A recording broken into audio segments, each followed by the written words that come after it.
In this video, we're going to discuss equalization, otherwise known as EQ. So EQ is it's a gain-based plugin, and what that means is it affects the volume of the sound, but it affects the volume because it can affect the different frequency of the sound. So we can adjust the volume of the frequency, and that will affect the sound's timbre. So after level, which is the volume of a sound, EQ is the most important factor affecting our perception of a sound in a mix. Now we use EQ as an insert effect. In other words, it is inserted or instantiated directly on the channel strip, and then it will therefore affect everything on that channel strip, which is why one of the reasons why we always have unique sounds on their own channel strip.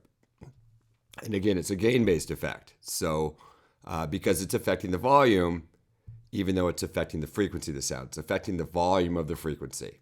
So let's do a little review of frequency here so we make sure that we understand what we're talking about. The pitch of a sound is measured in frequency. Okay, now there's more to a sound than simply the pitch of it. There are other frequencies that determine the timbre or the tonal quality. But we can talk about, from a musical standpoint, the pitch as being part of frequency here. Now, we measure frequency in cycles per second, the number of sound waveforms per second, and those are measured in hertz. 1,000 hertz equals 1 kilohertz, and we hear within a range of 20 hertz, those are the very lowest sounds that we can hear, all the way up to 20 kilohertz or 20,000 hertz. We hear within that range. That's referred to as the sound frequency spectrum. And now when we're talking about a pitch sound, we often will apply a number of hertz, right? The A above middle C, 440 hertz. We're actually referring to the fundamental frequency, which is the one that determines the pitch because it's the loudest one, the loudest and lowest one that determines the pitch. And it's good to know that every time you double a frequency, you're raising it by an octave. So 880, 1760, those are all A's, as are 220, 110, 55. Okay?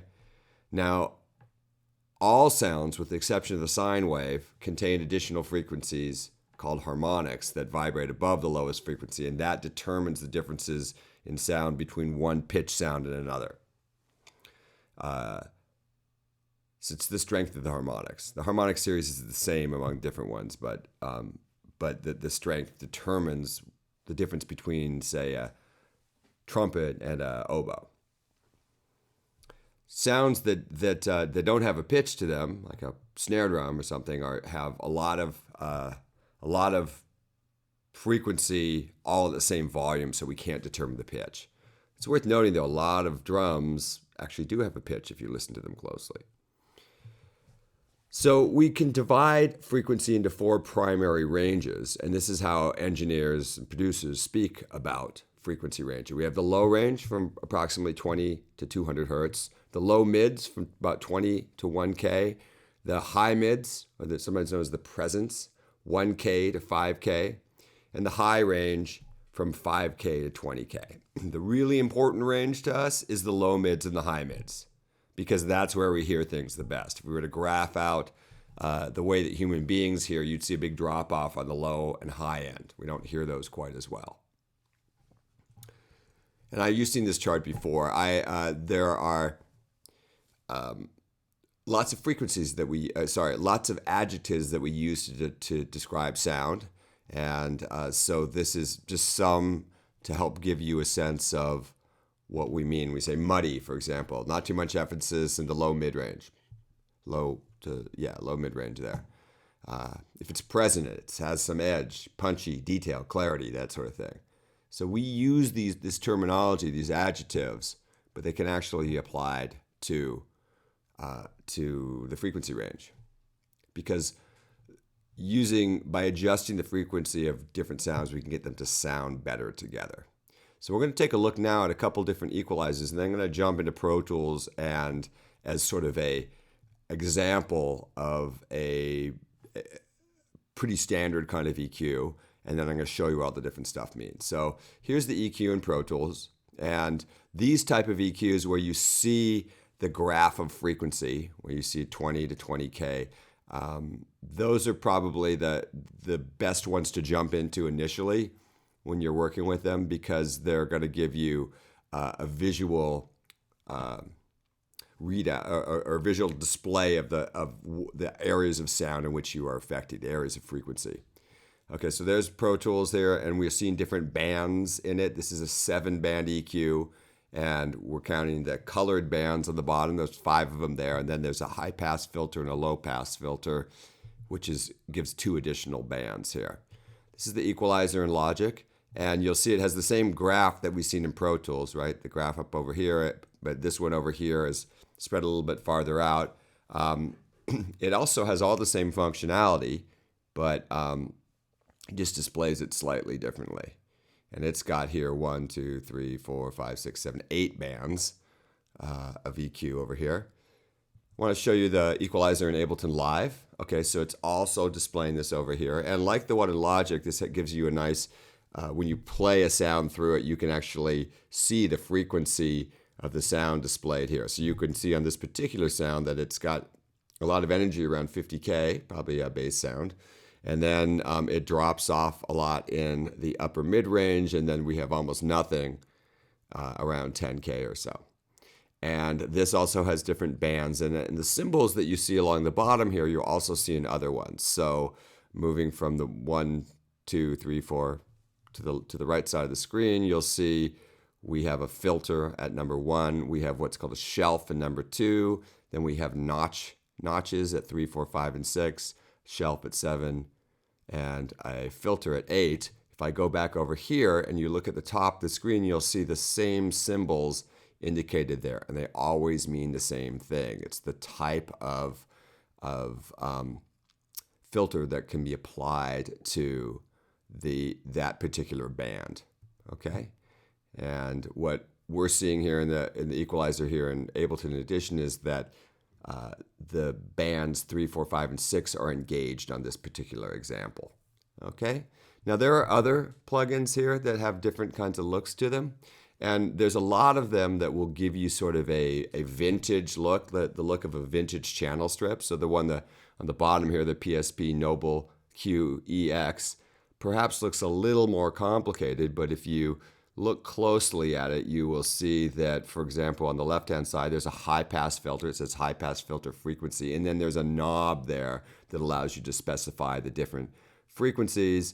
You can boost it, and you can attenuate it, which means to cut it. And some of these ones do something that's a little counterintuitive in that you can both boost and attenuate, and that has to do with the way that the actual hardware itself works. This is probably a model of a very specific equalizer, a channel strip. I don't know which one it is, but sometimes they will do that, and it's sort of more in the realm of an analog modeling channel strip here.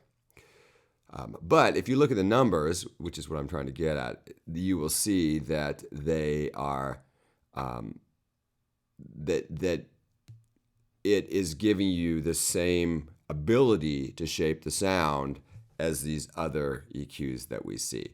Now, I personally prefer typically to use these type of EQs because I like to, I've gotten used to be able to listen to what it is in a sound that I wish to emphasize or de-emphasize, and so I like to be able to bring them down. Now, as a general rule, what you want to be aware of is that typically we want to be subtractive with our EQ. We don't want to add a lot of frequency, generally speaking. Here you see a little bit of boost, but we don't want to go crazy with it because we can add a lot of volume to it. So generally speaking, engineers want to be subtractive for us. Let's get rid of the things that we don't like that we're hearing as opposed to adding it. But sometimes we'll add a little bit in certain areas. But you can add an awful lot of gain to a sound. I believe you can add up to, in some of these EQs, like 20 dBs. That'd be kind of nuts. So usually we want to be a little more gentle with it. Okay, I'm going to jump over to Pro Tools now and give you some examples that you can listen to here. So I have a very simple session here that I have set up. It's got a piece of music and I've got a little piece of dialogue in here. And on the music track, I've instantiated or inserted an EQ. So I'm going to insert it directly on the insert. So I'm going to do EQ 7 band over here. And so this is the Pro Tools EQ. It's pretty straightforward. So let's explain it here. So with a lot of the EQs, to engage the band, you have to click the in button. By default, these 5 over here are already activated, but the 2 filters have not been. HPF stands for high pass filter, LPF stands for low pass filter. So as you can imagine, HPF, designated by this symbol over here, which, by the way, you'll sometimes see on certain devices, like a microphone might have a high-pass filter on it, and you'll be able to tell because it has a little symbol that looks like this over here, that one right over there. Now, if I engage this, what this will do, it will pass high frequency and therefore cut low frequency. So let's hear that. I'm going to explain what these mean over here. So this means how many decibels per octave will it cut out. And you'll notice here that it reflects this over here. So you see this is kind of a gentle slope, but if I move the frequency up over here, you see this gentle slope. But if I go, and what this means here, I'll just put it a nice even number so we can see this. I'll put it at 100 hertz so that I'm able to do the math here.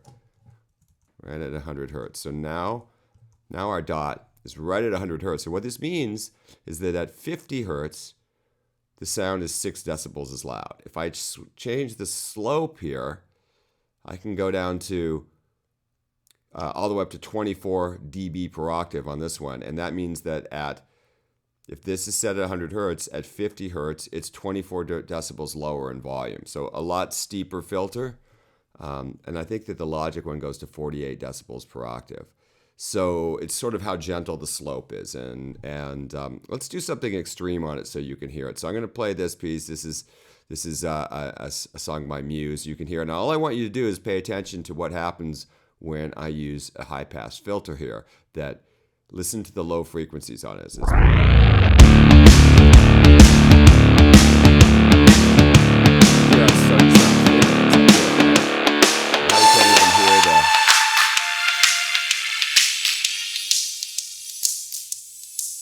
So I've swept through all the way up to 8 kilohertz and got rid of all the low frequency. I'm passing high frequencies and getting rid of it. I'll go back down here. Can't even hear anything but you hear the snap of the snare drum.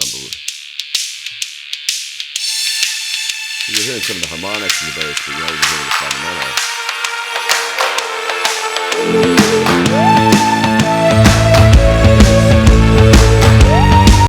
All right, so high-pass filters are used for getting rid of low frequencies. High-pass filters can be very useful. If I have a sound that, like a vocal, for example, this is a lot of mixers will do this in pop mixing, is they'll where you have a lot of low end and you want to make that bass sound really clean, they'll put high-pass filters on everything that isn't a bass sound.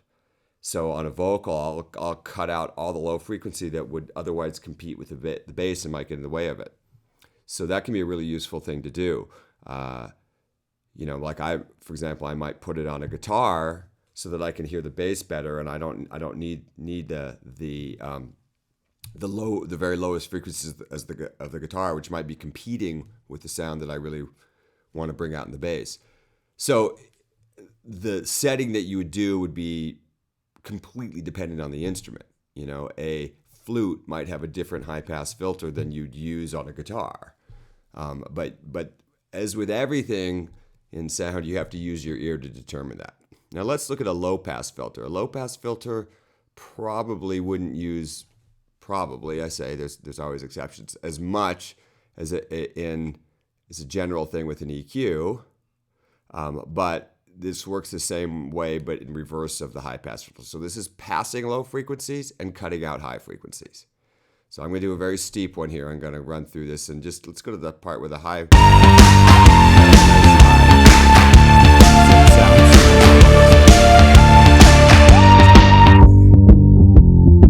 can make it sound very muffled.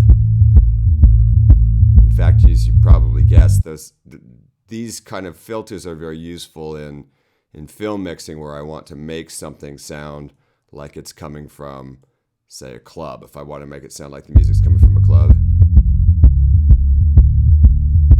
or the apartment next door, or something like that, I'll probably put a low pass filter on it. I can get a phone effect by doing something like this here. Oops, that's a little too much. But if I go like this, it sounds like it's coming from a little tiny speaker, or a set of headphones or something like that, if we're hearing it from the person who's not listening on headphones perspective. So those are the filters. You'll see them on pretty much every EQ. Let me bring up another EQ. I'm going to just to demonstrate that you will see them. I've got some other EQs. Let's see. Do we have the Fab Filter one? Let me get a good one to show you. Here's Ozone 8's EQ. Let's bring this up over here. Okay, so notice that it's sort of similar here. We've got, hey, look, I've got a high pass filter. I've got a low pass filter. And it will work in the same manner here if I have this on. It's the same thing. Okay. Just want to use that as an example there. Okay, now let's go back over to our over here. Now to do more complex shaping of sound, that's where I'm going to use my bands over here. So let's say, for example, all right, just for fun, let's use a different piece of music. I got Edward Scissorhands. All right, let's get where it's a little bit.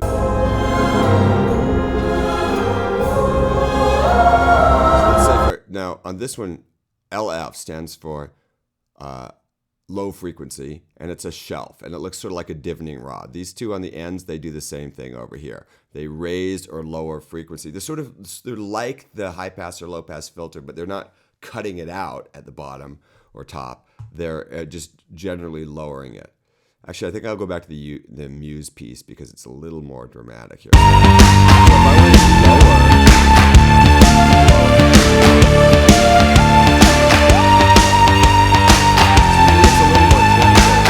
high pass filter. It's just lowering it overall, in this case at 3.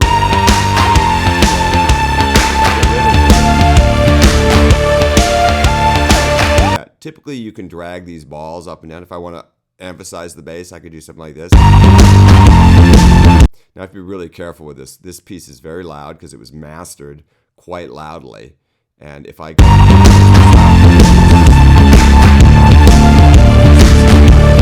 this is why you have an input and output volume on an EQ, because you can affect the gain on it. So I can lower the volume of it. All of them will have that, because if I were to go and push up my volume over here, that's really extreme. I wouldn't really want to do that probably anyway, but then I can compensate by lowering the output volume over here. All right, so that's what a shelf does. Very useful if it's like I'll use that if like, hey, I like the sound of the bass. It sounds really good. It's a little too boomy. Okay, I'll just maybe bring this down a little bit. Okay, still same sound. It's got the same timbre, the same kind of feel to it, but I can make it just a little less bassy sounding. Or if I need to, I can bring it up just a little bit. It doesn't have quite enough there. So over here, if I want to bring out the high parts of the sound, that what we call the like to keep us trapped in greed, green belts wrapped around our minds, and endless red tape to keep the truth confined. So if I have a sound that's like really, really bright sounding, maybe I'll bring it down a little bit up over here. Just kind of bring down the air of the sound. Or if I need to bring it out more, okay, I'll bring it up here. Okay, so that's what our shelves do over here. And then we have our knobs in the middle over here, and these are our notches, or sometimes they're called a bell EQ, and they look kind of like this. So let's start over here. Let's start in the low end here. If I want to bring my bass out a little bit,